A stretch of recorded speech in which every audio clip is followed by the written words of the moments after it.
Twitter bot with Python video. This is Philosophy Girl. She absolutely loves both philosophy and tweeting, and today we're going to be creating her from scratch. So we're going to use the Twitter API, Google Sheets as a database, Python, and the Google Cloud Scheduler. Now, just knowing these things alone will get you really far. For example, if you know Google Sheets and Python, you can automate a lot of your workplace tasks and do just other cool stuff. At the end of the day, Google Sheets is just a database that's very user-friendly. But when you can control it with code, it's kind of like a superpower. Now add the Twitter API into the mix and you can build bots for anything. You can build quote bots that grow to tens of thousands of followers. You could add an upstream web scraper that actually pulls data down into your sheet like Bitcoin prices and then tweets them out. Or you could build an entire app on top of the Twitter API.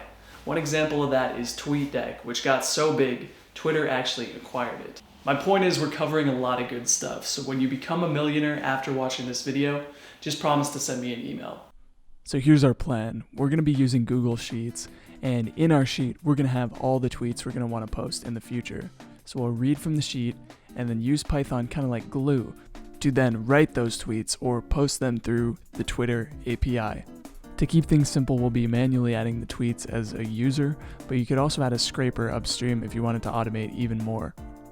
So 3 core pieces: the Sheets API, Python libraries, and Twitter API.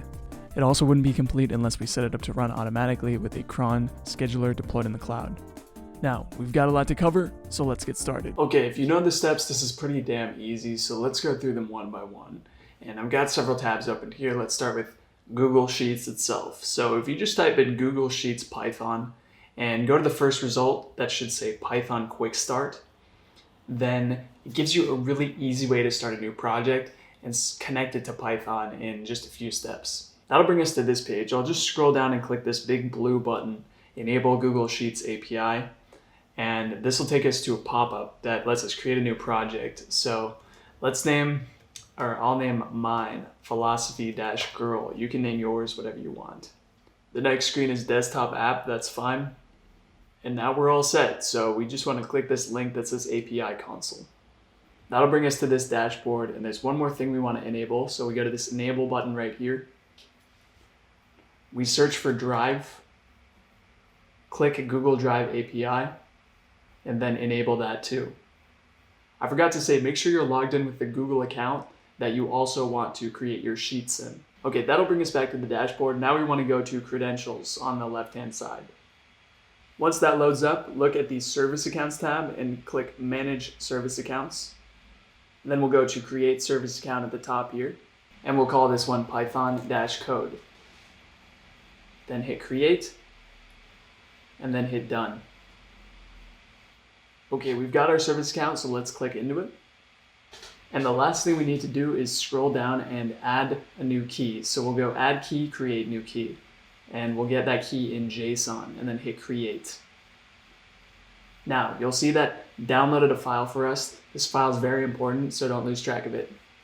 Okay, now let's switch over to the tab where I've searched for gspread, which is a Python library. So I'm just going to open up the documentation for that. And we can see that gspread is a Python API for Google Sheets. At this point, switch over to your favorite code editor. Mine is VS Code. And we'll create a new Python project. So you can do that in whatever directory you want. So I'll make a new directory, Philosophy-Girl, change in that. And then I'm going to create a Python virtual env called venv, which just allows us to install dependencies like this gspread library. So then I want to make sure that directory is open in VS Code. Okay, so we have that single file. Let's create another file called main.py. Let's open up our terminal again and make sure that virtual env is active, which it is. Now we can pip install gspread. And while that's working, let's copy the starter code from gspread. And we can actually see that install instruction here. And then copy the quick example.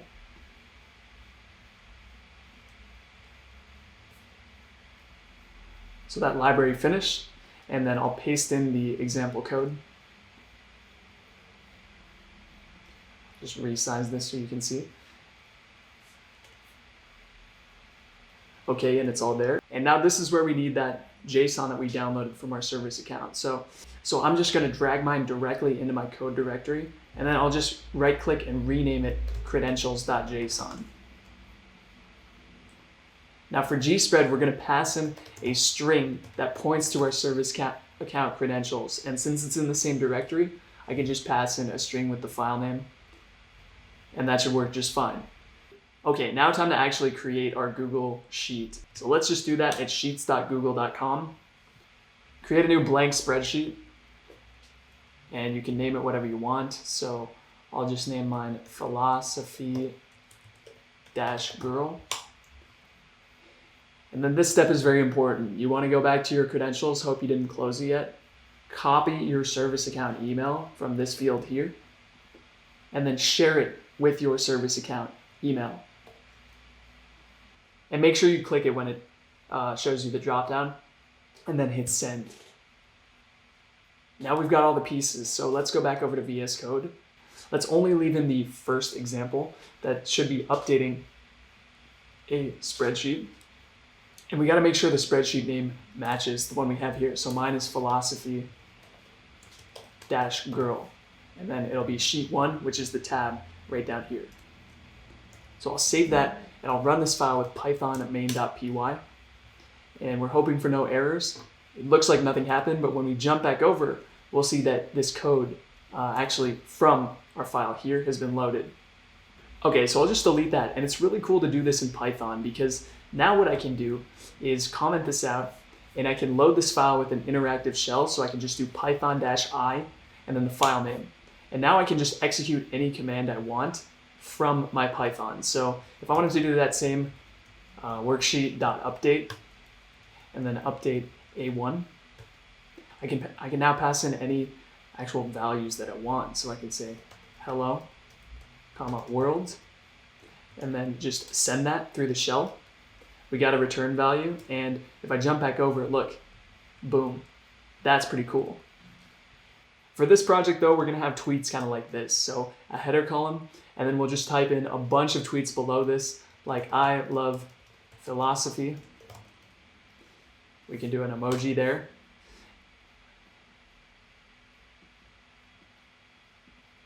And then we can just keep writing tweets in here. So let's just read the next tweet, cell A2, which will be this tweet that we just typed in. So the syntax is like this. I'll just copy this, and then our interactive shell is still going, but we replace worksheet with WKS because that's what we define it as here. And then remember, our cell is going to be A2. And we're actually reading our value. So we can now hard code this in here, and we can call it next_tweet tweet equals worksheet a cell A2 dot value. So that code is good to go. Now, we've loaded our tweet into a variable, and eventually we're going to want to post tweet through Twitter API. That comes a bit later. And then finally, we're going to want to delete row on success. So if we've already sent this tweet from our spreadsheet, we don't want to send it again. So let's just remove this row and then move all the rows up. So let's just type a second tweet below it to make sure that's working. So much heart. Okay. This feels kind of weird, writing these fake tweets. Okay, now let's just see if we can delete a row. And I'm just gonna go worksheet dot and then look for that method. Maybe there's one for delete row, delete rows. Exactly, so let's do delete row. And I guess it would be, what does this take? Deletes the row at an index, so it would probably be index 2 is gonna be my guess. But let's see if that works as we anticipated to by first writing it in the console. So in the console, I'm going worksheet delete row 2. And yeah, it does exactly what we wanted. So it deletes the row and then moves the row below it up. We are getting a warning that this delete row is deprecated, so please use delete rows instead. So we will change that, but otherwise this should be fine. Okay, we're all set with linking Google Sheets and Python, and like I said, you can do a ton of automation stuff just with that combination. Now let's get into linking Twitter, and first we'll just create a new account. You don't need to see me creating accounts, so I'm just gonna skip ahead a little bit here. All right, we've actually got our account created. We are Philosophy Girl 5. I might change that later. And we just got a picture here that I found on a no copyright image site. So just be careful if you're stealing someone's picture. It can get a little bit dicey. But the site I used was called Pixabay, P-I-X-A, Bay. That actually connected to API. You can Google search Twitter API, and you want to scroll down to the one that says Apply for Access. Then click the button Apply for a Developer Account. And you want to make sure your avatar is the account that you want to link to. So you can put whatever options you want here, but I'll just show you the ones I usually do, which is Hobbyist. Then I do Exploring the API, and then Get Started.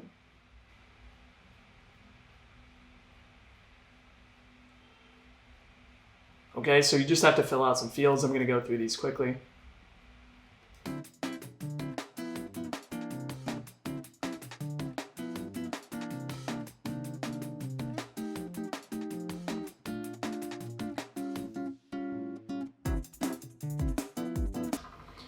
Unfortunately, guys, I hit a major speed bump at this point because every time I've applied for a Twitter developer account in the past, I was instantly approved.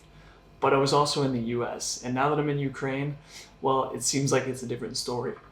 So rather than just waiting who knows how long to get approved, I decided to use one of my old Twitter developer accounts.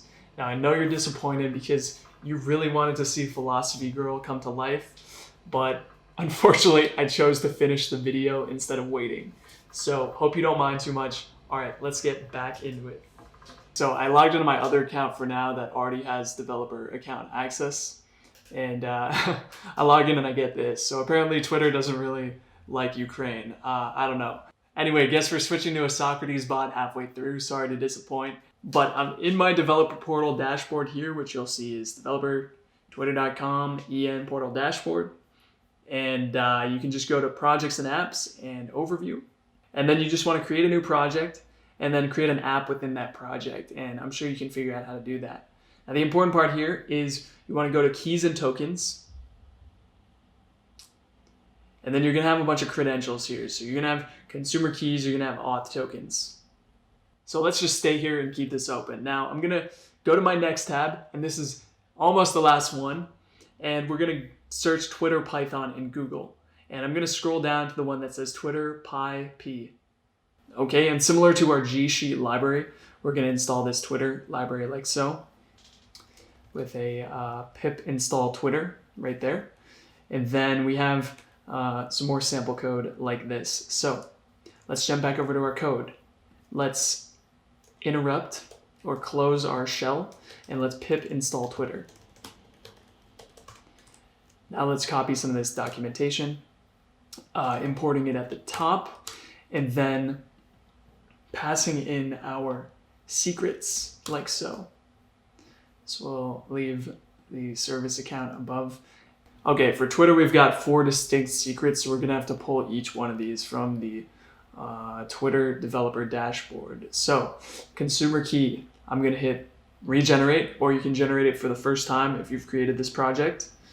And API key is gonna go in token. So I'll just set variables like so. And I'm gonna delete these after, so don't even try to steal mine. Secret.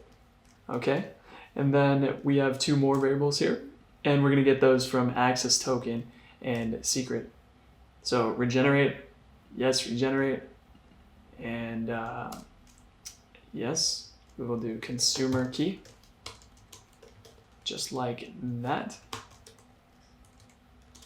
All right, and then access token. Secret is gonna be consumer secret. Right, and you probably want to put these in a different file, a secrets file. That's your prerogative. All right, back to the Twitter documentation. Let's see if we can actually just connect in the first place. So we can actually just comment out all the Google spreadsheet business and just test the Twitter stuff. So I'm saving that, and then I'm gonna do Python main py. And I had these the wrong way around. So these are the tokens. My bad, my bad, my bad. And this is the token secret. And then the consumer key.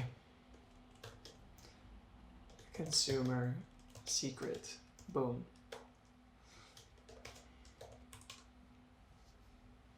And that worked. Nice, nice, nice, nice.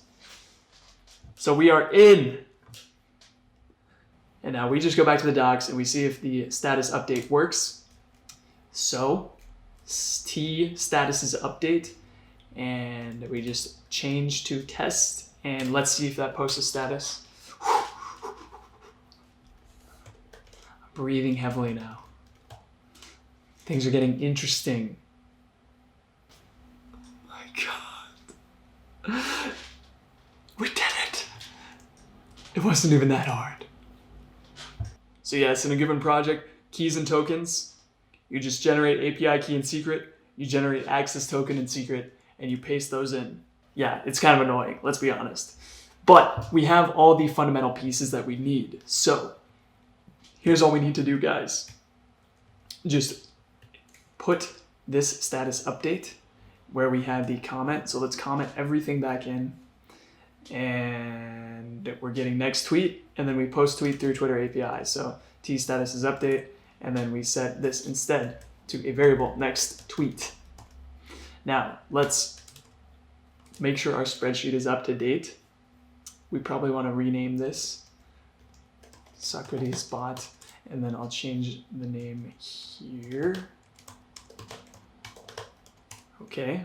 And yeah, Socrates can tweet hearts, right? It's fine. So let's see if it all works together. And this is really the moment of truth. And now if we refresh our Twitter, so much, there it is. And our row was deleted, so we can just add 100 tweets to this list. And every time this file runs, it's gonna pull a new tweet out. It's going to push it into Twitter. But how do you make it run automatically? Well, that's the last and final step. And for that, we have to go back to where we started, which is the Google Cloud Platform console. Let's go to consolecloudgoogle.com, just as I have it typed here. And this is going to take us to the home page of the Google Cloud Console that we were previously on the API tab of. Okay, so this is taking us to our dashboard. And we're still logged into the Philosophy Girl project. So let's scroll down on the left sidebar and go to Cloud Functions. Unfortunately, we have to enable billing to have Cloud Functions functional. So you're gonna have to do that, but you won't be charged for anything. And I've already set this up in advance, so I'm just going to use the same account. And if you're thinking, oh, I don't want to put in billing info, and you're gonna give up here, just do it. Google Cloud is so useful to play around with, and like I said, if you do things correctly, you're never going to get charged.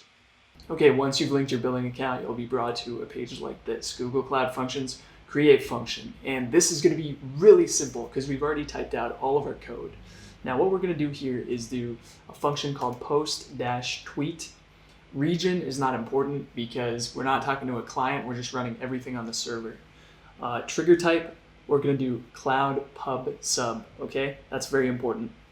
And then pub sub topic, well, we're going to create a new topic and we'll just call that topic send-tweet. And don't forget that topic name. Actually, let's make it post tweet just to match our function name. So I'll just create a new topic, post-tweet. Okay, now, don't forget to hit save on the trigger tab, which I did not do, and then go to next.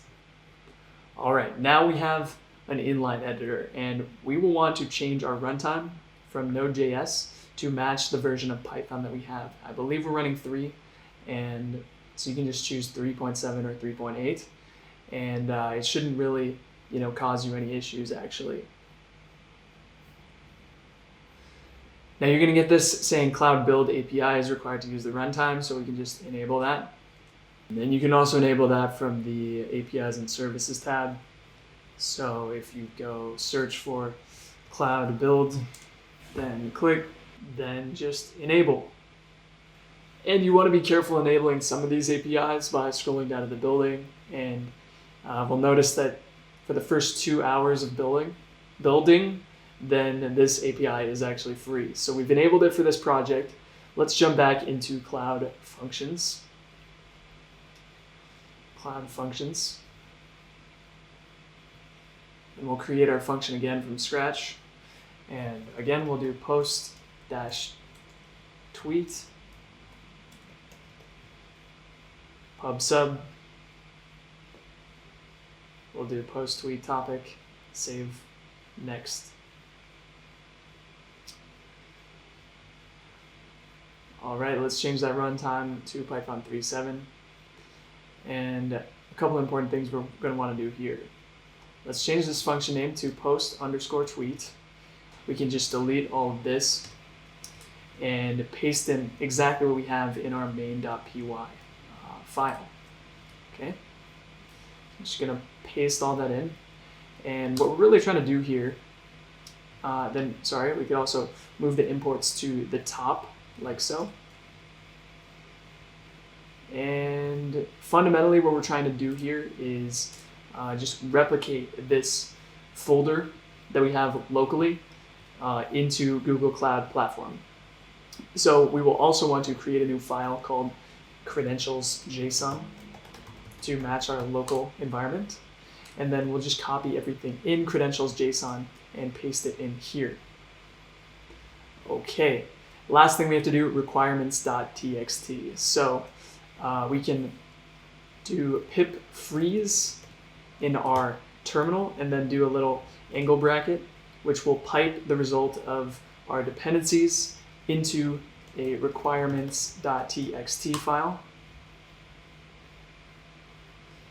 And then, wow, we have more than I expected, but we can just copy and then paste this one for one. So we'll see that we have our main libraries here, gspread, and we have Twitter. And then the other ones you may not need, but I just like to get all of them just in case. Okay, last thing, we just need an entry point to match the name of our function. So let's change it from hello pub sub to post tweet and then deploy.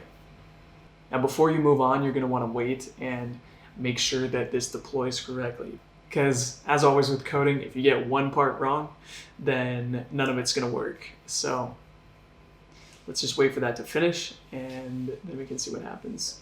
And by the way, if you do have an error, you can go to actions here and then view logs. And it may give you some useful info, but it may not. And that's one of the problems with Google Cloud Platform is you don't always get detailed error information. Okay, and this time it worked, and we can see our executed function was post tweet right here. So with that, we are ready to move on to Cloud Scheduler, which is just going to run this function automatically at different times of day for us. So think of what we have so far in the console as this code living on a server somewhere, but how do we actually run as we were running it before with Python main.py and when? And this is what the scheduler does. And we can see that the definition is a fully managed cron job service. And the cron job is just the way we define how our function runs. So we're going to do this, create job. And where would you like them to live? US Central, same as our functions. And this takes about a minute, so plenty of waiting in this project. All right, great. So we're ready to go. So let's do post-tweet. Now we have frequency, which is going to be a cron expression. So if you've never written a cron expression before, it's really easy. Just go to the site crontab.guru. But I'll be honest with you, I always just Google exactly what I want to do. So I Google like once per day cron, and then I click into the result, how to run cron once daily at 10 p.m. And you'll pretty much easily find it like so, 022, and then star, and you just want to verify that with this generator. So at 2200, yeah, exactly right. And we do want to tweet once per day, so let's just copy this and paste it into our scheduler definition. So boom. Good to go. Let's just do my local time here, Ukraine. And target, this is the important one, pub sub. Now topic, okay, This is the reason we got to remember our topic, because it doesn't give us an autofill. So we're going to do the post-tweet topic, and the payload, it doesn't matter. So let's just make it true. Okay, create. So the way this works is the scheduler is sending a message out on the channel post-tweet, and the function is listening for that message. So as soon as it hears the message, it's going to run the code. And that's why the argument doesn't matter, but we could pass custom parameters. That's all the code we deleted at the beginning of our cloud function definition. So before we run this as a test, let's just put one tweet in here and do testing scheduler, enter. And then let's go back, and moment of truth, this is gonna tell us if our whole code is working or not. Let's do run now. Okay, so we successfully ran the scheduler side. We sent the message, but did we receive it? Well, we can actually go back to our function and we can view logs, or we can just go to our account and refresh. Fingers crossed. And there it is. So everything is now running in the cloud. And because we put the cron expression into our code, it's going to run every day at that time. So this is the whole project, guys. You can build any Twitter bot to tweet automatically with this method. But keep in mind, each one of these pieces is super valuable. So just knowing scheduler, just knowing cloud functions, Google Sheets, or Twitter API, those things alone are useful, and you can build projects with each one. But when you put it all together, you can build something really, really cool. So I hope you guys enjoyed that video. Let me know what you thought, and if you build anything cool that's similar, definitely send me an email or DM me on Instagram. By the way, guys, I'm Aaron Jack, SF software engineer turned remote developer. If you're serious about learning to code, check out some of the links below. Videos I've done in the past, programs I'm working on now, and you might find it useful. Okay, with that said, I'll see you guys in the next one.